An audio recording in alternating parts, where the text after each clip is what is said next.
అభివృద్ధి పదంలో ముందుకు తీసుకుపోతారట కదమ్మా. 10 సంవత్సరాలు 20 సంవత్సరాలు కూడా వాళ్ళే అధికారంలో ఉంటారు. ముఖ్యమంత్రి అంటే ఎలా ఉండాలి ఏందని ఒక ఎగ్జాంపుల్ సెట్ చేసి చూపించిందని చెప్పి మాట్లాడుతూ ఉన్నారు కదా. అది మనం మాట్లాడడం కాదన్నా, ప్రజల నుంచి రావాలి.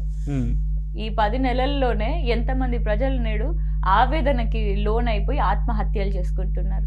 ఉమ్, ప్రజలు నేడు బూతులు తిడుతున్నారు. ఉమ్, ఎవరిని? ముఖ్యమంత్రిని, స్వయాన తెలంగాణ రాష్ట్రం ముఖ్యమంత్రి హోదాలో ఉండే వ్యక్తిని, రేవంత్ రెడ్డి గారిని బూతులు తిడుతున్నారు. కావాల్సుకొని దగ్గరుండే బీఆర్ఎస్ నాయకులు తిట్టిస్తా ఉన్నారని చెప్పి మాట్లాడుతూ ఉన్నారు కదా. అన్న తీసుకుపోయి జైలు వేయండి నిజంగానే అట్లా జరిగితే. ఉమ్, వచ్చే వాయిస్ ని ఆపలేరు. అన్నిటిపైగా వీళ్ళు బీఆర్ఎస్ వీళ్ళు బీఆర్ఎస్ వీళ్ళు బీఆర్ఎస్ అని అంటే మరి నేడు అన్ని ఆత్మహత్యలు ఎట్లా జరుగుతాయి? ఆత్మహత్యలు కూడా బీఆర్ఎస్ వాళ్ళే చేపిస్తారా?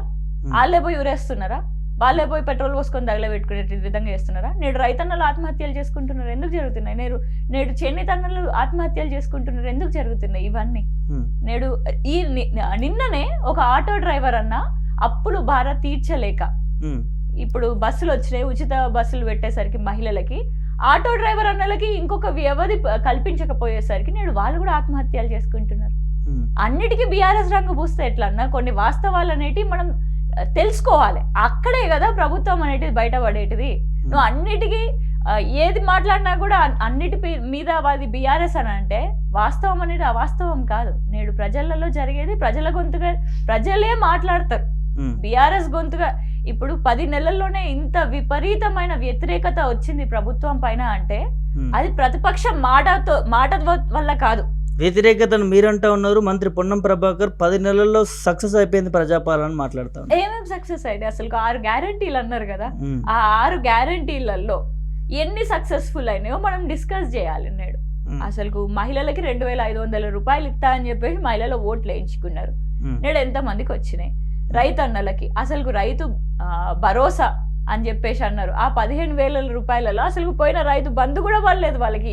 ఈ యాసంగి వానాకాలం పంటదైతే వానాకాలమే అయిపోయింది. నేడు ఇప్పటికీ కూడా ఇంకా రైతు బంధు పడలేదు. రైతు బీమా అని అన్నారు.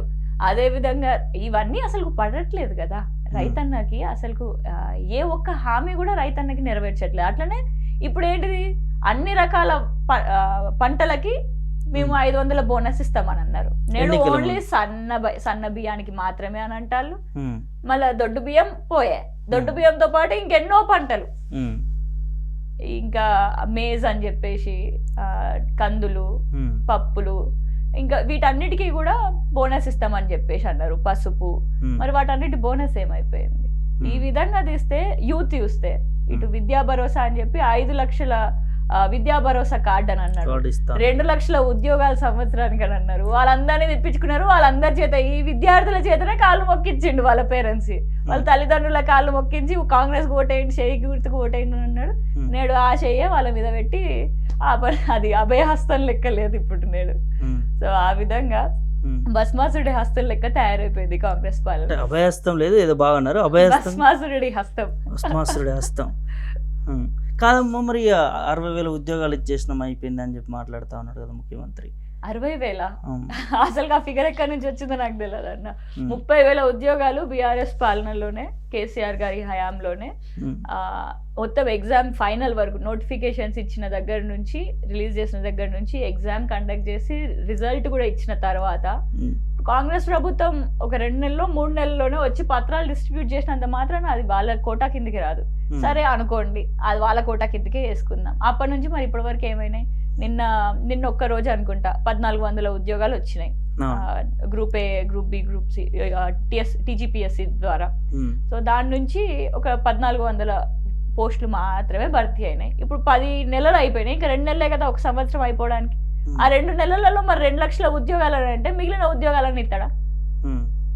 2 లక్షల ఉద్యోగాలు, మరి 2 లక్షల ఉద్యోగాలలో ఎన్ని ఉద్యోగాలు ఇస్తున్నాడు? ఉద్యోగాలు ఎత్తలేడు, ఈయన పీకుతున్నాడు. చూడండి గాంధీ హాస్పిటల్లో, గాంధీ హాస్పిటల్లో అసలు 100 డాక్టర్లు ఉండాల్సిన చోట 50 డాక్టర్లు మాత్రం, ఓన్లీ 50% డాక్టర్లు మాత్రమే ఉంటారు.